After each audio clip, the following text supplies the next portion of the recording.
What I want to do today is pick up on the conversation from this morning.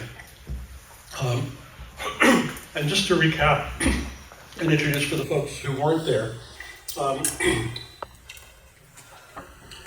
I'm saying that for all the great work that's been done in the past couple of decades on reforming capitalism, responsible capitalism, stakeholder capitalism, environmental capitalism, ecological capitalism, stakeholder capitalism, all these things, which are good things, that we're missing something very fundamental.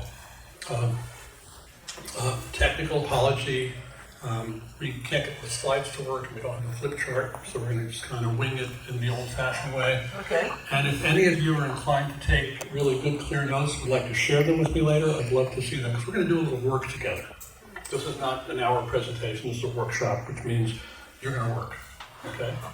And we're going to, because this is a developmental conversation for me, and I want to learn with you and from you how these ideas work in your minds. So, let's see.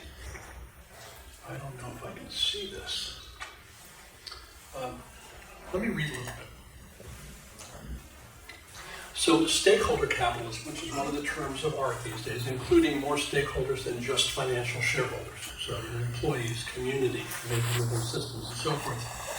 Stakeholder capitalism aims to balance the interests of all stakeholders, but it doesn't inherently address structural defects like wealth concentration and exploitation.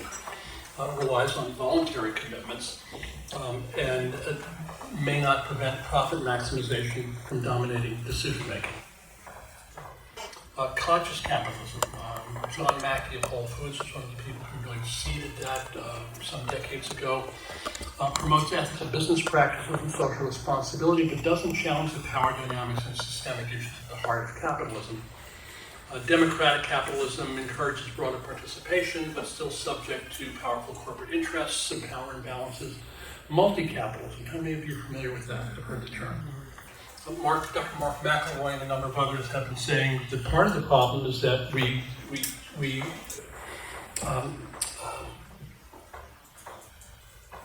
blind ourselves by thinking of capital as only money. And in fact, there are at least 5 different kinds of capital. There's social capital, human relationships. There's natural capital, the wealth and living system. And what is natural capitalism? Multi-capitalism is the umbrella term. So natural capital is one of the kinds of capital. So the wealth of soils and biology and living systems, which we treat as a dead resource to be extracted rather than a living system to be in dynamic relationship with. So Mark will say, when you're doing your books, you need to be accounting not just for your financial capital, but also your natural capital, also your social capital. Paul Herman, who is the CEO of Hip Investor, an advisory firm in San Francisco, is fond of asking, often to corporate audiences, what's the most important asset in your company? Anybody? People. Everybody says that. Everybody knows. They didn't know that 50 years ago. Everybody knows now. That's the right answer. Everybody says people. And Paul says, okay, so where are your people on your balance sheet? Huh? Their expense on the P&L and their liability on the balance sheet, and the room kind of goes glassy-eyed because people realize, holy mackerel, my most valuable asset is a liability on my balance sheet. How in the world can I manage my company intelligently if I got it so fundamentally backwards? So, multi-capital perspective is trying to get into that mess in particular. And people talk about regenerative capitalism, which is an important evolution where the sustainability movement has moved from talking about sustainability, keeping it from getting less bad, to regenerative, growing human and biological potential. This approach seeks to create sustainable and resilient economies by prioritizing long-term well-being over short-term profits. However, it may struggle to gain widespread adoption and influence, in a capitalist system inherently focused on profit maximization and growth. So when you ask people, what's the purpose of a business? Make money. No. Make business, make money? No. Hang on, I'll come back to you in a second. Provide service? Huh? Provide value. Provide value? Yeah. Increase shareholder wealth. That's like make money, and Milton Friedman said in the 1970s that's the only purpose of business, and social responsibility should come second. But A.P. Giannini, who founded the Bank of America, just down the road a little bit, 140 years ago, something like that, he said, the Bank of America was initiated to provide capital access for Italian immigrants in San Francisco who couldn't get money from the existing banks because they were the low guys at that time. The low guy changes, but there's always a low guy who can't get into the game. Right? And Giannini said, no, that we're going to build a bank, and the purpose of the bank is to provide accessible capital to immigrant communities in San Francisco, he said. And he said, and if we do that well, we will make money. Right? He had the sequence, right. The making money is the consequence of delivering the service, Right. not the purpose of building the business. I mean, look, you come into work in the morning, does anybody say the purpose of my work today is to be able to pay the power bill? No. It's like it's something you have to do. It's a cost of doing business. It's not the purpose of doing business. Return to shareholders, I would argue, is a cost of doing business. I have to pay for the capital that I need. I have to give them a fair price for the capital, like I have to give them money for electrons and pay the printer for the printing and the caterer for the food and my people for their labor and so forth. So the purpose matters.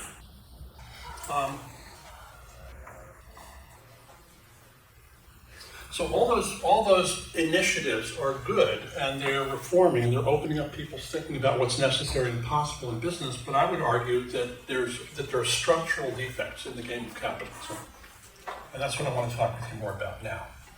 And I'm calling them structural and emphasizing the importance of this because we have somebody here from the Building Decarbonization Coalition. We're talking about building net zero housing in California. But building a net zero house on a rickety foundation in earthquake country doesn't make a whole lot of sense. You want a sound foundation, and I will argue that the foundation is not sound. And so what I'd like to do is recap these 6 defects for you, and then together inquire about what pathways do those defects point to. What are the possible remedies? So I said this morning, I learned this I think from Brad Warren. From kind of the medical metaphor that prescription without diagnosis in medicine is malpractice. But we run around a lot, prescribing solutions, saying let's do this, let's do that, without a really rigorous understanding of what is the underlying mess that we're dealing with. So, again, I'll say the list of 6 that I keep coming back to is this. 1 is accumulation without limit. The folly of infinite growth on a finite planet. And I think most of you are familiar with that conversation. We don't need to go into it in detail. Second is extraction without reciprocity. And just as a sidebar, I want to encourage you, if you haven't seen it, to take a look at a book called Braiding Sweetgrass by Robin Wall Kimmerer, a biologist and indigenous leader from the northeastern part of Turtle Island, who talks really eloquent about the relationship of reciprocity with the living world and between human beings. We are immersed in a one-way game. It's about extraction, and that treats the world as dead, as non-living substrates which can dig things out and take things. There's no consequence to that. So, extraction without reciprocity. Alienation without care. And you can approach this from a psychological perspective about how people feel in their work, in their communities, in their society. You can approach it from a Marxist perspective, talking about alienating value from labor power, by separating people from the value of what they create. But there's a break in the relationships that results in both economic and psychological alienation. Abstraction without ground. What do I mean by that? The economic price that we pay for things is disconnected from real cost and real value. We're in a supposedly free market that is massively distorted by subsidies and by what we'll call unmonetized externalities, costs that nobody pays for. Well, it's not that nobody pays for them, we pay for them. We just don't pay for them at the cash register or at the gas pump. So we have a distortion as the so-called rational actor that economics dreams about. I go to the supermarket and I make a choice between the so-called regular apples. It's really weird we call them, we do not conventional, but the so-called regular apples and the organic apples, which cost me more, or the regenerative apples, which cost me more. But that's because I'm not paying the real cost of the so-called conventional apple in terms of toxic chemicals, soil loss, water consumption, biodiversity. Nobody's paying for that. So the price is distorted. So as a rational actor, I can't make a rational decision because the signals from the market are flawed. And so this problem became clear to me, like 52 years ago when I did the World Game Workshop with Buckminster Fuller and his crew in Carbondale, Illinois. We spent a month doing a deep dive design charrette, about the planet. What would it take to have the whole thing work for everybody? Food and energy, housing, healthcare, transportation, communication, recreation, culture, and so forth. And for me, there were two clear lessons that came out of that 4 weeks, which I learned more than 4 years of college, by the way. And one was that there's no necessary physical barrier to human success on the planet. We can flourish. It's not that people are hungry because there's not enough food. It's not that there's not enough energy, etc. That was one lesson. Clear, not just as a concept, but going down deep into the data. Absolutely clear. Still true. And the second was that unless we get the prices right, unless we break this false pricing game that we're locked into, we're not going to get to where we need to go. We're going to be pushing the boulder uphill forever, unless we can get the market signals right.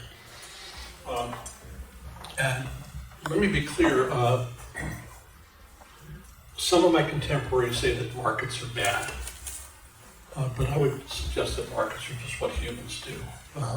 Capitalism and markets are not equivalent terms. Capitalism is, 500 years old? Markets are 5,000 or 10,000 years old, maybe longer. The exchange of stuff and the transaction of humans around the stuff of our lives is fundamental to what we do. The way we do it is relatively recent. And therefore, it seems possible to imagine human societies that do things differently than the way we do them now because we have done them differently than the way we do things now. Generation without regeneration. We make stuff, we build stuff, we generate wealth, but we eat the seed corn, we weaken our ability to regenerate the value on which everything depends. For those of you who weren't here this morning, I did a little mental exercise of kind of connecting us to the fragility of the biosphere. But part of the point of that story is that thin tissue of life wrapped around this 8,000-mile diameter ball of rock is the source of everything that we value.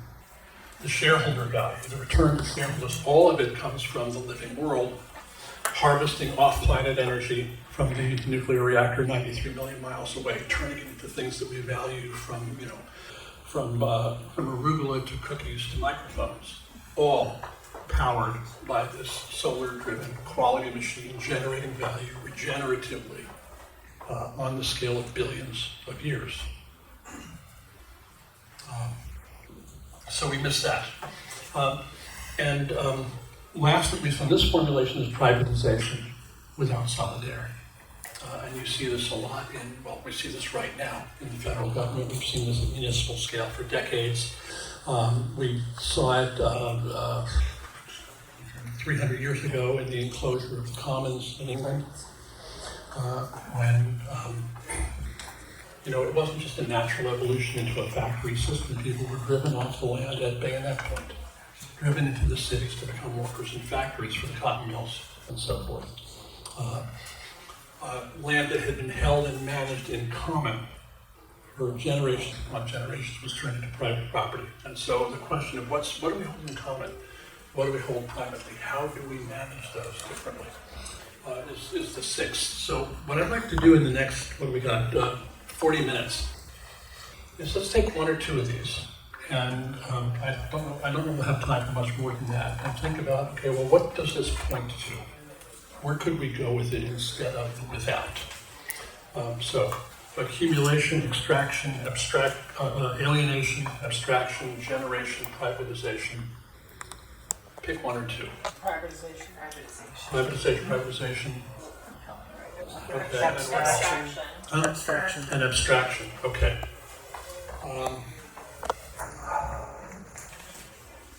So let's start with abstraction, because privatization clearly has a little charge on it this week.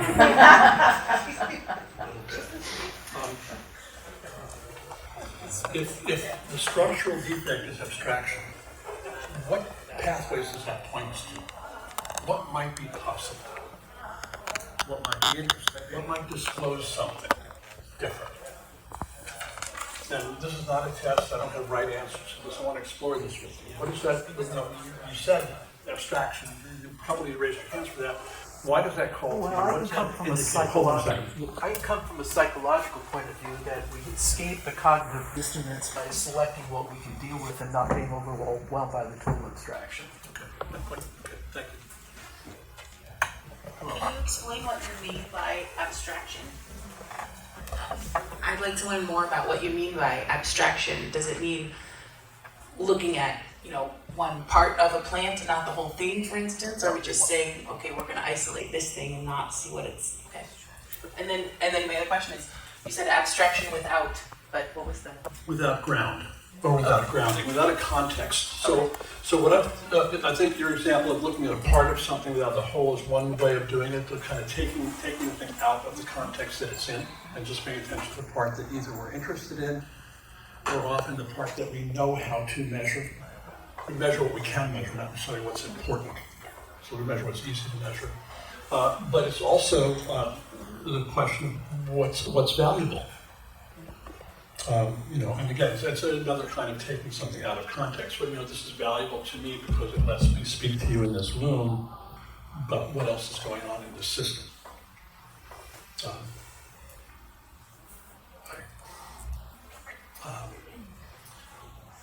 What I've got here, I've got plastics and metals and rare earth metals. And this weighs, what, about a pound and a half, 2 pounds. There is hundreds of pounds of material behind this thing.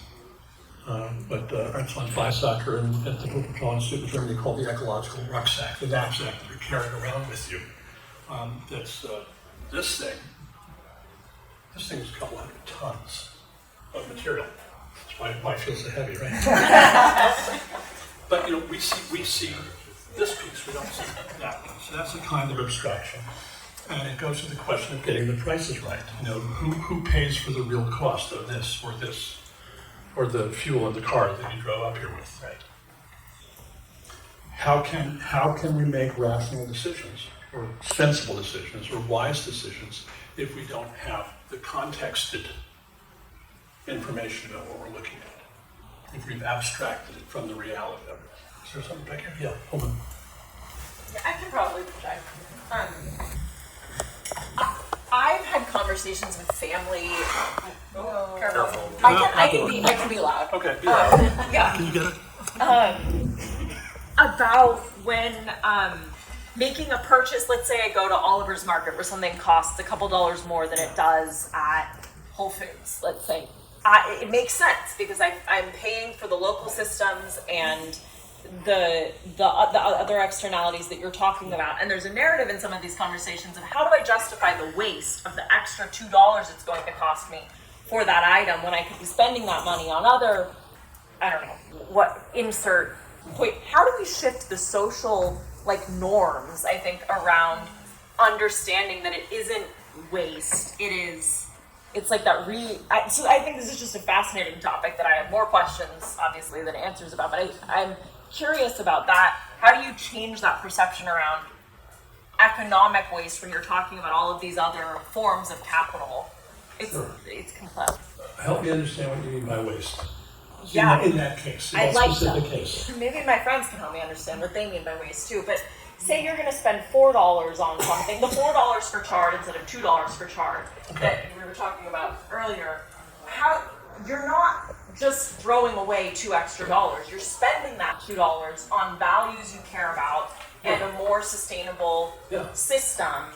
But how do we tell those stories at scale? Well, your friends who say that's a waste, they're spending $2 on the chart and $2 on Oreos. And you're a fool because you're not buying the Oreos. You just have different tastes, you have different preferences, and specifically you have different values that you value and that you're prepared to pay for. So that's one dimension of it. The waste is subjective. I mean, waste is a really funny term. Waste is always contextual. A rose in my garden is a thing of beauty and a joy forever, right? A rose in a wheat field is a weed. Weed is an entirely contextual term. Waste is an entirely contextual term. It's something out of place. It's something where you don't want it to be. That has potential value depending on how you look at it. So I think that's another layer of it. Another layer of it is, do those costs need to be there? As I mentioned this morning, Amory Lovin's research on the price of the cost of a gallon of gasoline, which is invisible. So, well, let me come at it another way. Another dimension to your friend's critique could be, the fancy organic stuff is out of the reach of most people. Sure. It's elitist, it's like people can't have that, can't afford to pay for it, but in fact people are paying for it anyway because the air is foul.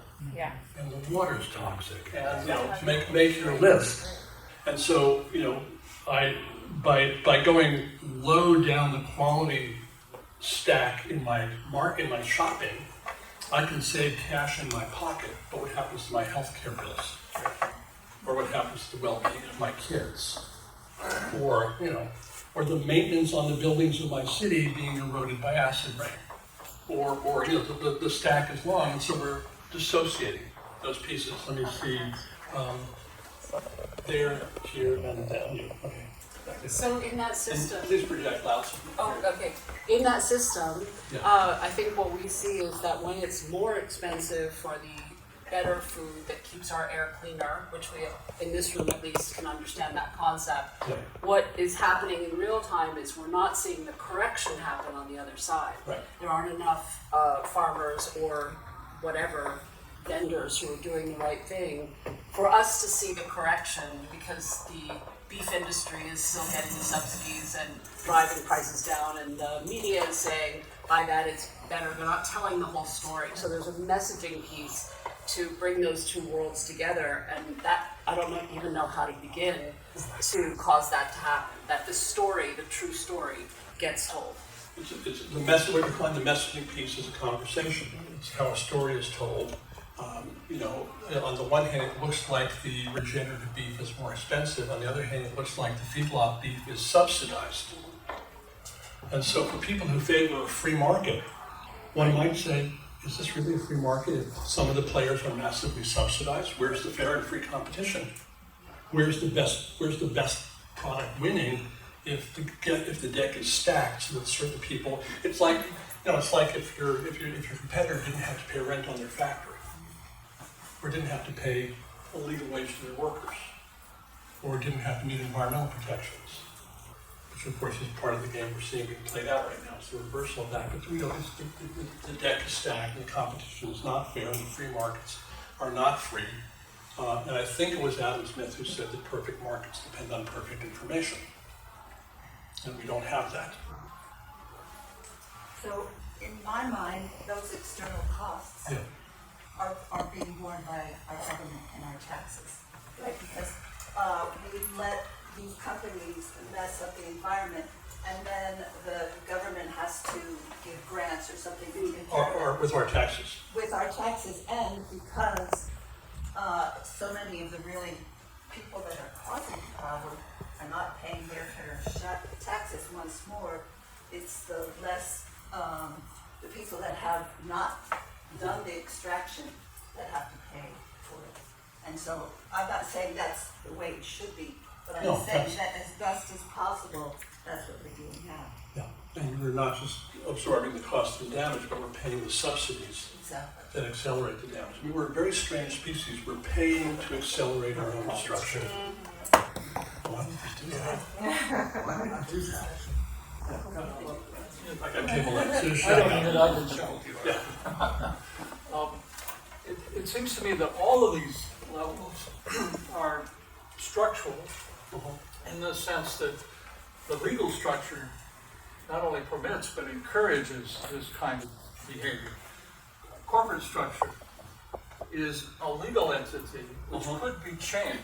I mean, there are several kinds of corporate structures. I mean, I run a nonprofit. That's a corporation under law, but it has a different set of rules.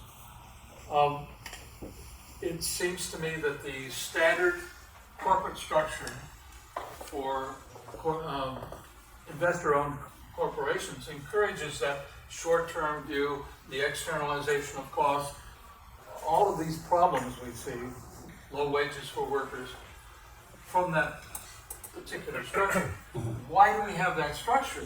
I think you can go one step further up and say, well, does it have something to do with our campaign finance laws and the way that politicians get elected and therefore serve the people that funded their campaigns? Well, and I would say yes and no, or yes and not only. Oh, okay, I'll buy that, but Yeah. I would go clear to the top and say, let's start where the real problems are, and I think it's campaign finance is one of the major drivers. Yeah, and I would say the campaign finance is a late addition to the stack. Citizens United decision was, what, 20 years ago? Right.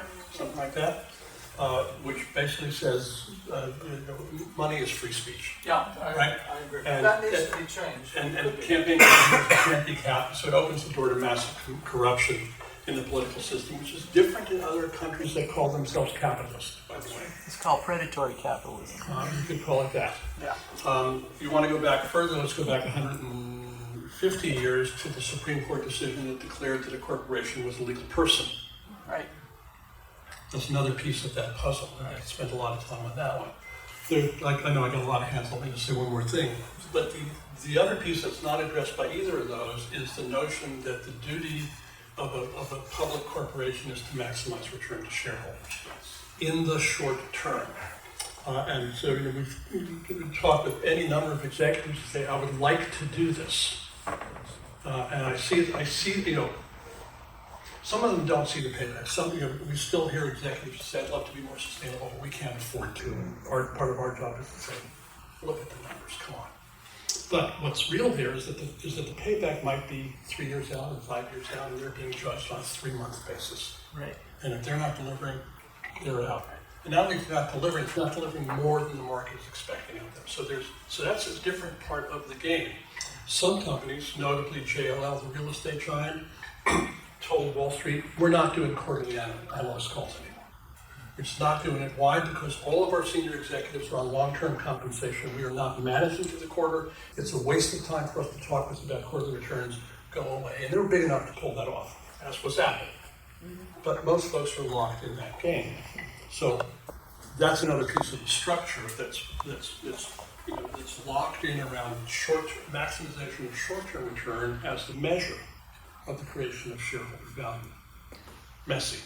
Yeah. I just wanted to circle back to the word abstraction and where you're going with that. Could it also be, in a sense, that abstract thinking is synonymous with complex thinking, that it's, I'm looking for that word abstract, where somebody says, oh, that feels abstract, meaning it's not grounded in my reality. It feels abstract to me, and that I cannot put it somewhere, and that's largely because it's complex, and so then goes to the intelligence of the species. How many among us, I mean, there's got to be some measure of people who can think in these abstract modes to work through complex problems, and some people cannot. I mean, I'm not saying it's humanly impossible, but you have a large population that have to buy into these ideas, progressive ideas that unravel that. And if they're not capable of thinking in abstract terms to handle the complexities, then they're going to default to the simplest answer they get, the one that may appeal to their emotional being of what makes it feel pleasurable or comfortable to me. Yeah. And that's what I know. And Yeah. so it seems like there might be a barrier of just intelligence in the sense of going beyond a certain point Yeah. of being able to actually grapple with something. It's a great and provocative line of thinking to draw from there.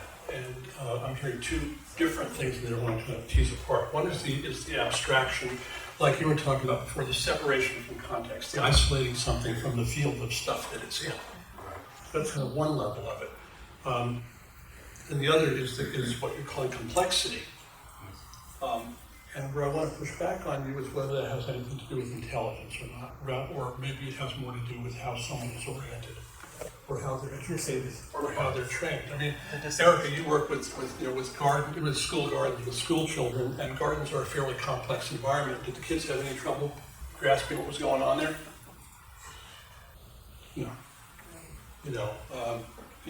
I grew up In all fairness, Gil, a garden in school children is a much different thing than a world of multiple systems. Let's take a farmer who's running a commercial farm in the middle of Iowa. I grew up in New York City with a bias about the intelligence of that farmer. I'm not making. I was an idiot. I didn't understand, but I thought it's like, that's pretty simple. They throw stuff in the ground, they drive a tractor. No, that's an enormously complex system to manage. My ignorance, Yes, that guy was managing a complex system. absolutely. Regardless of where he or she scored on the IQ scores. They learned something about the complex system they were embedded in and were able to dance with it in a way that was productive. So anyway, I'm questioning whether ability to engage complexity is a function of intelligence or of something else. And that maybe human beings have far more capacity to engage complexity than we give ourselves credit for. Thank you for that. Earlier you mentioned the word reciprocity, and it made me think about back when I was studying cultural anthropology, there was a class called Power and Scarcity. Power, politics, scarcity, economics. And there are a lot of cultures still to this day, but less and less because how homogenized we are through technology, that put a premium on prestige that comes through giving. Yeah.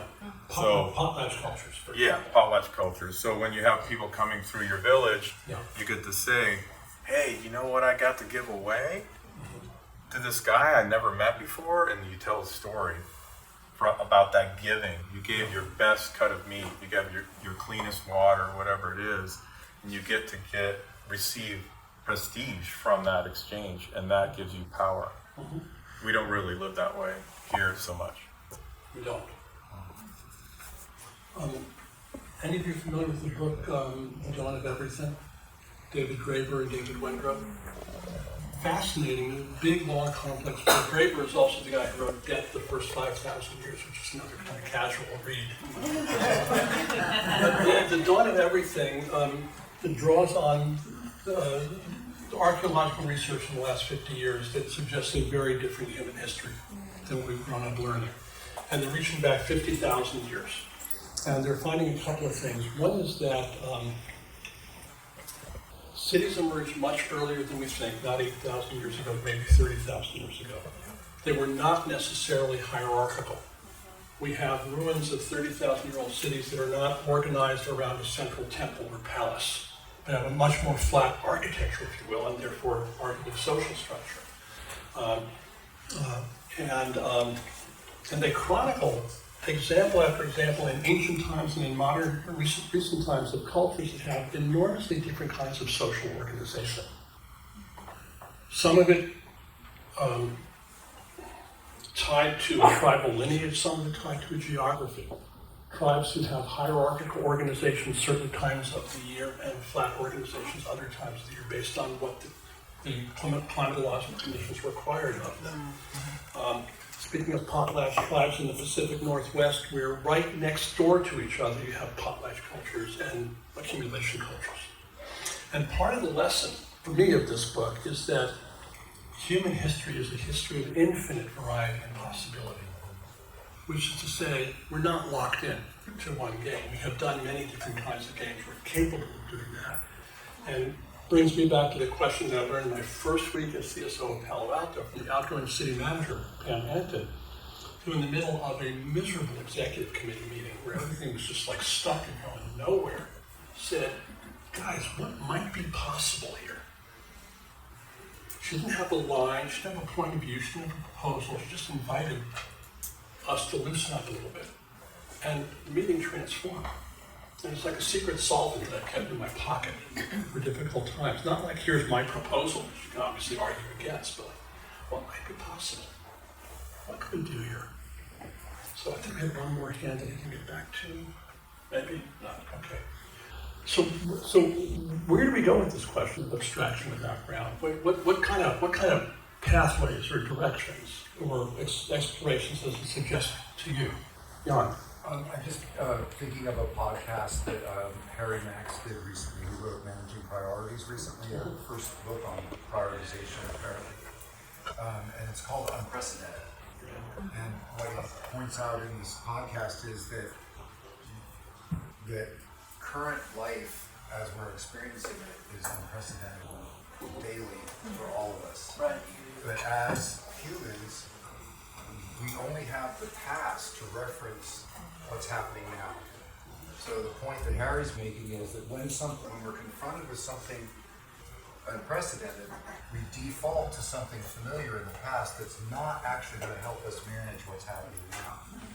So there's some kind of acknowledgement. I mean, this is what Krzyzewski was saying back in General Semantics, is we're going to get it wrong some of the time, and we need a reference point, and not to default to our past maps when we're in a situation that the past maps can't actually help us with. So what's we the have to reference? What's first the go reference to the point? beginner's mind, and in Scott Spann's mode, look for what's emergent, because what's emergent is unprecedented, and it's a new thing that most of our past maps won't help us manage. That's great, thank you. Now I say look to what's emergent, but also look to what we care about. Yes. Right now. What we care about right now is who we are right now, which is, and right now means we are historical beings. I don't exist as me in this moment. I'm me in the lineage of my family and my family's family and the tribes they came out of, and the geographies of being going back, 50 years, 100 years, 8,000 years, counting how you will. Every word that's coming out of each of our mouths has a historical antecedent. And we're biological beings. We live in bodies. We don't just live in minds.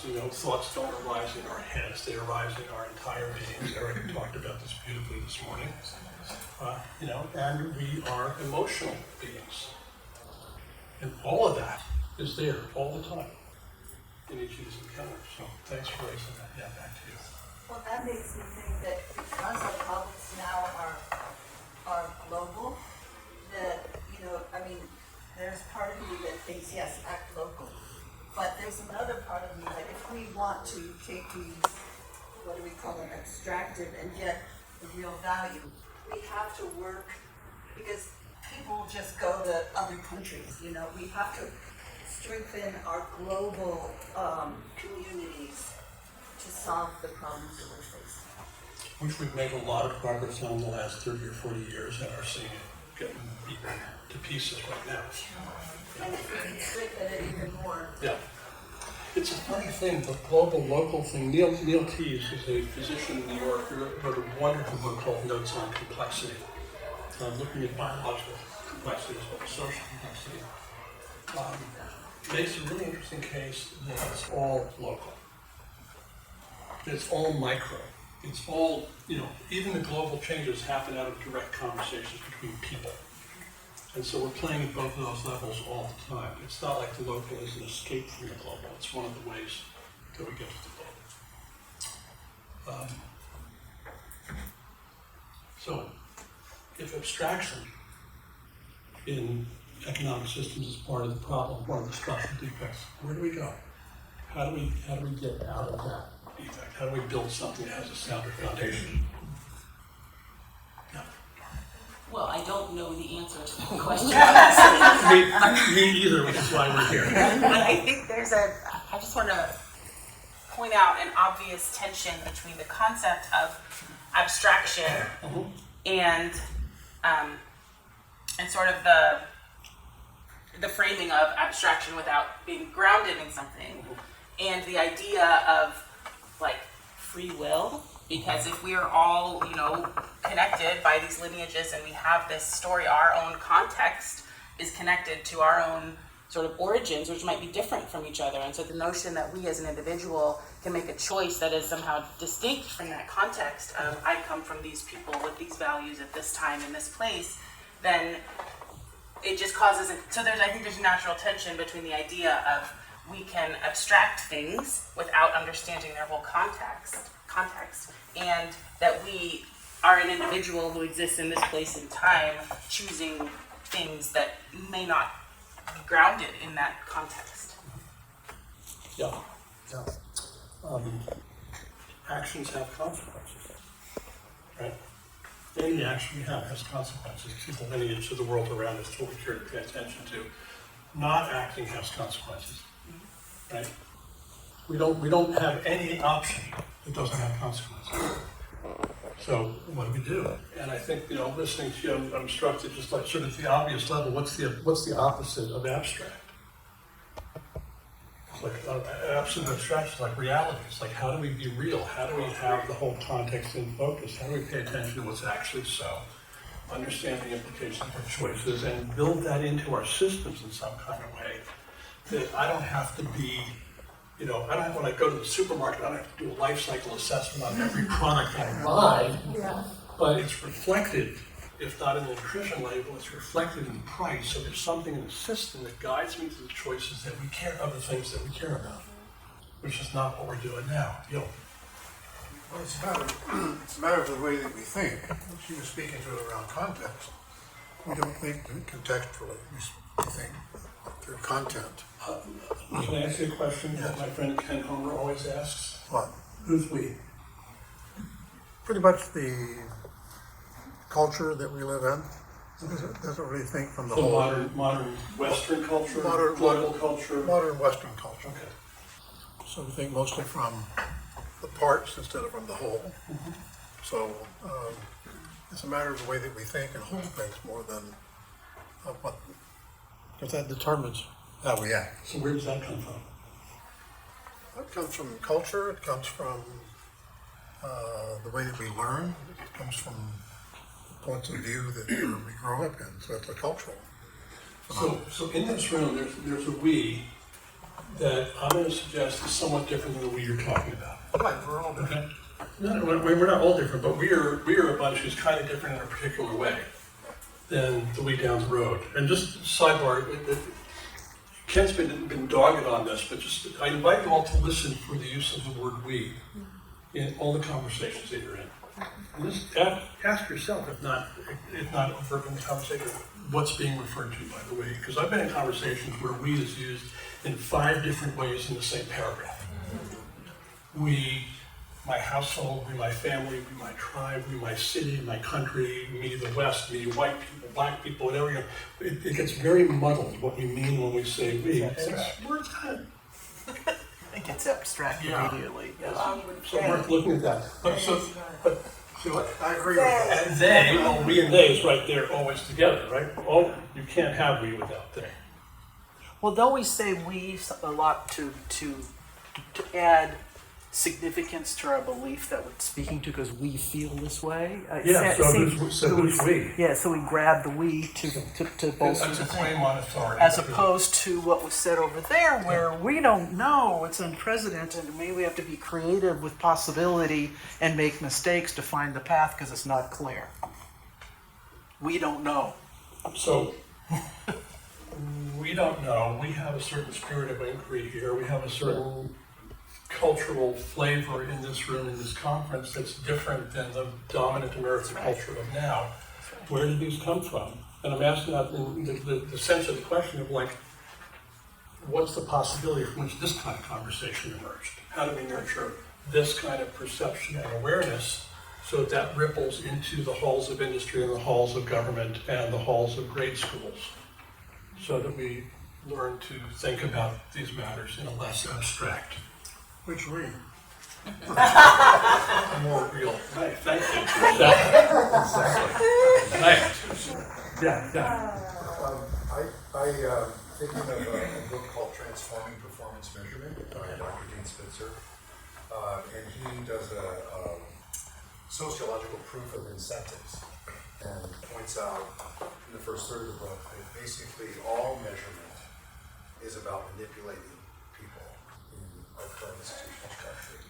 Which Wait, is so two big statements in the same sentence there, so I'm gonna break them apart. Well, let me finish my Okay. maybe first. Yeah, Then he goes on and talks about the path of measurement maturity. And he basically says that he has not found one organization in his whole career where the skills of mature measurement are generally being used. And he points out in many different ways that no matter how abstract, there are opportunities to measure reality. Even if it's a measure, like, not everything that has to be managed can be measured right now. But if we think about measurement, then that's at least a grounding dynamic. Like, if we look at, say, a balance sheet and income statement and realize there's actually no facts there, that that's completely conceptual. So we have to actually look at the cash. And if we don't look at the cash, the numbers are meaningless. And in every single context that we're in, there are opportunities to measure what's happening now, or at least attempt to get a feedback of what is the result in the moment that can be grounded. And I just think that pattern of thinking about, okay, now how could we measure this is an important part of going from it abstraction. really is, and there's a couple of layers of context in what you just said, because there's, what do we measure, what's important to measure? Because you can measure, it's not just that what gets measured may or may not be manageable, but you can't manage what you can't measure, some folks would say. But you shouldn't measure everything you can measure. So one question is, what do you measure? What's important to measure and what's important to whom? So there's another layer of context back in there. Spencer is saying that even if you can't measure it, it's worth trying. And he calls that transformational. Well, maybe, because you can't measure everything. And you can't, anybody ever walked into the cockpit of a 747? Yeah. How many hundred gauge of indicators are there?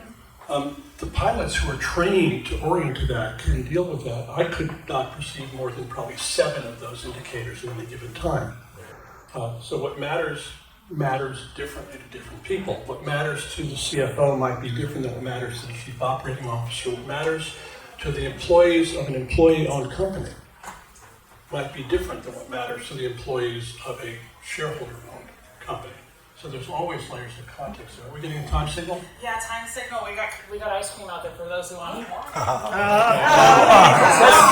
not just a time signal. That's like a hook. Gil, you got 5 minutes. We got five minutes. I'm running the clock here. There you go. But we clearly need to stop. Let me just adjourn and then we'll wrap up.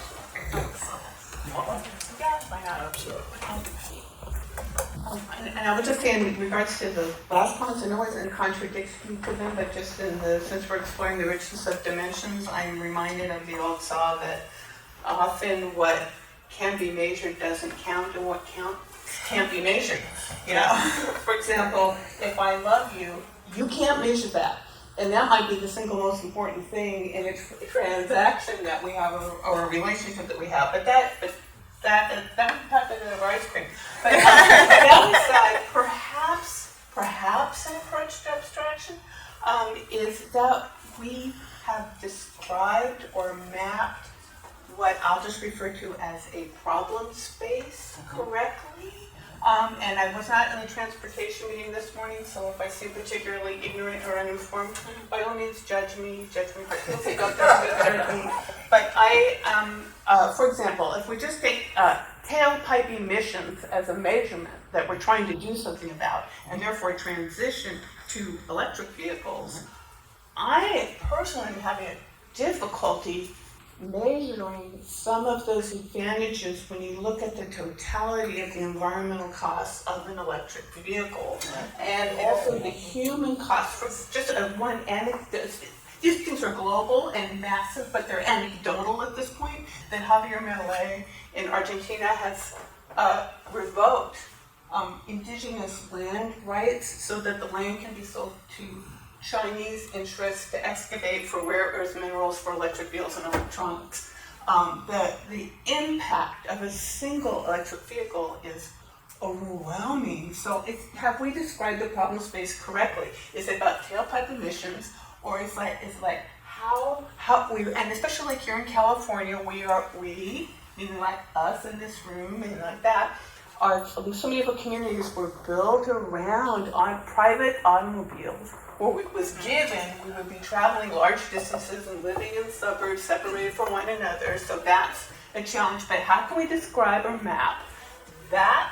And then, like, how the hell do we get around? Like, maybe the opposite of a gas-burning car isn't an electric car. Maybe it's public transportation. And localization, even hyper-localization of vital services. So we don't have to travel, you know? And maybe it ain't about an EV. I don't know. But how we describe the problem correctly. So you just opened up a whole other conversation about context. And what are the boundaries of a question? Right. And what we include in the conversation, because it's never a binary choice. It's never a choice between two things. There's always more than that. In this case, no, it's not EVs. It's not EVs versus gasoline cars or versus public transportation. It's also city planning, and are the cities walkable?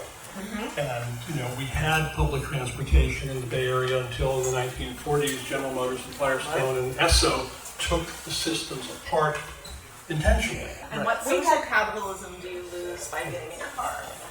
What's the social capital? And so yeah, this is complicated stuff, and there are some of we that like these kind of questions, and some of we that don't want to hear it at all.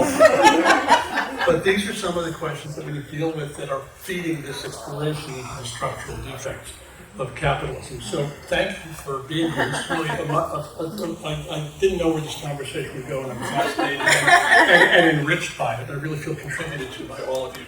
So thank you very much for that.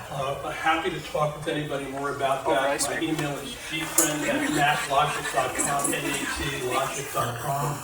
That's the company website too, so you can find stuff there. If you'd like to talk to me about any of this work or about ontological coaching, I'll be at the ice cream. Go